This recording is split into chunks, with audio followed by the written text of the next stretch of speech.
Hi, Melanie Chris with Community Therapy Services here, wanting to talk to you about activities that you can do with things you might be able to find around the house to work on skills to help with school. So today I want to talk about bubble wrap. I'm sure anyone watching this video has gotten a package at some time or another that had some bubble wrap inside, and we couldn't resist taking the bubble wrap and popping some bubbles with our fingers, squeezing the bubble wrap and popping lots of bubbles at the same time. And I'm sure when you were doing that, you weren't thinking about the fact that you are making your fingers stronger, you're making your hands stronger. So bubble wrap can work on a lot of good things as far as making our hands stronger. But did you know that we can do a lot more things with bubble wrap to help even with the school skill of typing? Now, when we get some bubble wrap, I want to encourage you to never throw away your bubble wrap. Always keep your bubble wrap. But what I would like to ask is that you would look online and find a keyboarding visual of some kind to print out. It can be a completely blank one, or it can be a colorful one like this that has hands and fingers color-coded to the keys that they would type.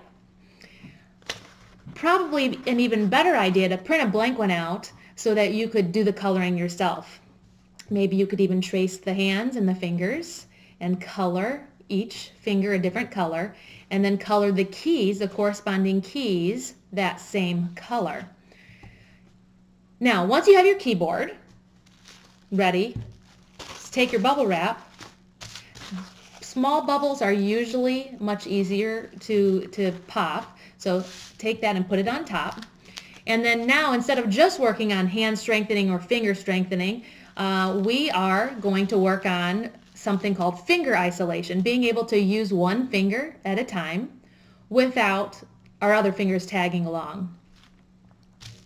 So what we can do, let's say you have some spelling words this week and you need to practice those spelling words, but at the same time we're going to be working on typing skills. So let's say you have to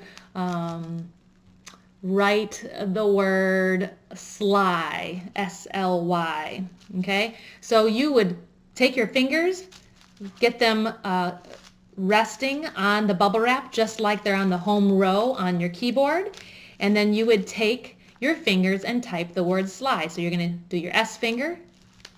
Oh, I found one that was already popped. S finger. That one's a little harder than using our pointer finger. The L finger and the J finger, which reaches up to get the Y.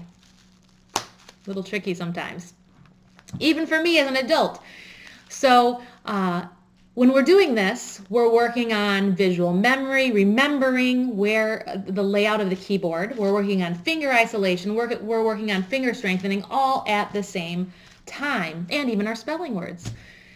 So a fantastic activity to use with bubble wrap and just a visual picture.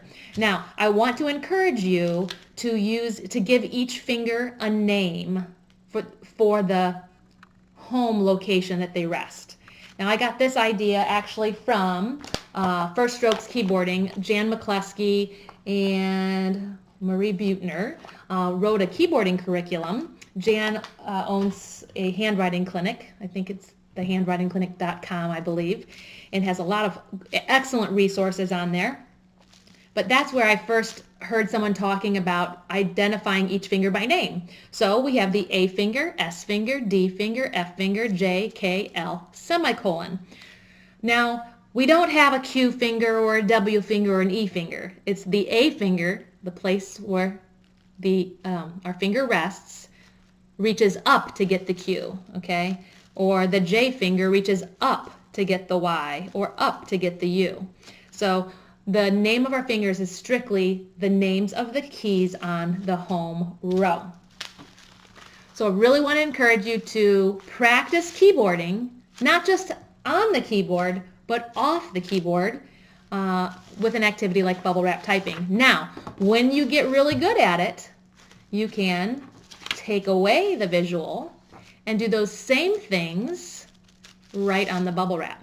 Another thing that you can do in addition to typing out words, okay, you can just practice remembering which finger does which job. So you might pop 10 bubbles with the J finger. So you would identify, okay, my J finger is my right pointer finger. So I'm going to pop 10 bubbles as quickly as I can with my J finger.